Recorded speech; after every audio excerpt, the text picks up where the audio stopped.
So healthy soils are so important because they are this living, breathing entity that's essential to life on Earth. Soils allow us to produce food, fuel, and fiber, and they're essential to provide us with the right nutrition density in our food as well. Critically, they play a regulating function. So soils retain and filter water. They absorb and store carbon, and they support biodiversity above and below ground. I always like this little fact that there are more living organisms in a teaspoon of soil than there are stars in the galaxy. So it's this incredibly diverse living organism.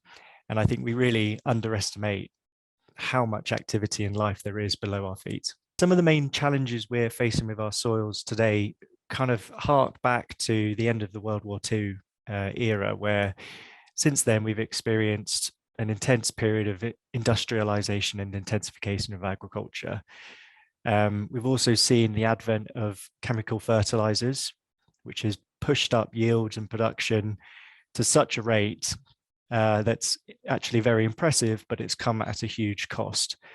So soil has become degraded and eroded through methods like heavy chemical input, through things like heavy tillage, so rotivating the ground, cultivating that ground to an inch of its life, and also the consolidation of our crops to staples like wheat, soy, rice, and barley. And the result is that we've completely lost all diversity within our food system. And as well as all of the knock-on effects that has on human health, it also has a huge knock-on effect on soil health and the microbiome of soil. And I think the best way to think about this is soil is like your gut. And if you feed your gut just bread, you're going to become sick very quickly. So we need diversity in our diet just in the same way as soil does. And our modern farming system simply isn't providing that. The promising thing is that we do have the solution to restoring our soils. And this is broadly coined as regenerative agriculture, which means slightly different things to different people. There isn't a broadly accepted definition of what regenerative agriculture is, but I don't necessarily think that that's a bad thing. As long as we have a sense of direction, we can adapt regenerative agriculture to our particular circumstances and in our particular farming context. At its very core, regenerative agriculture is about restoring soil health, and it's about working in harmony with nature rather than against it. And there are some key guiding principles to that. The first is ensuring we have year-round ground cover.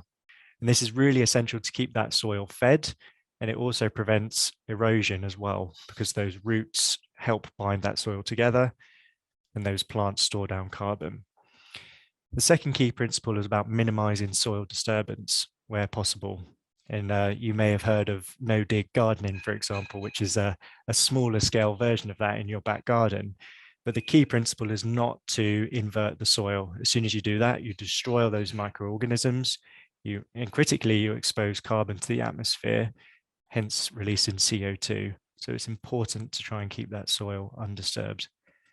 The third key principle is about integrating livestock. And livestock, when managed properly at the right stocking density on land, are key to cycling nutrients and also managing those landscapes effectively. Without ruminants, we don't have that same nutrient cycling, and we don't see the same type of recovery to the land as we would do without those animals. So they play a key role. And the final key principle to regenerative agriculture is all about diversity. And as I spoke about earlier, we need to ensure that the soil is being fed with a diversity of crops through the year. It's feeding those different microorganisms in different ways, and we have that diversity below ground as well as above ground.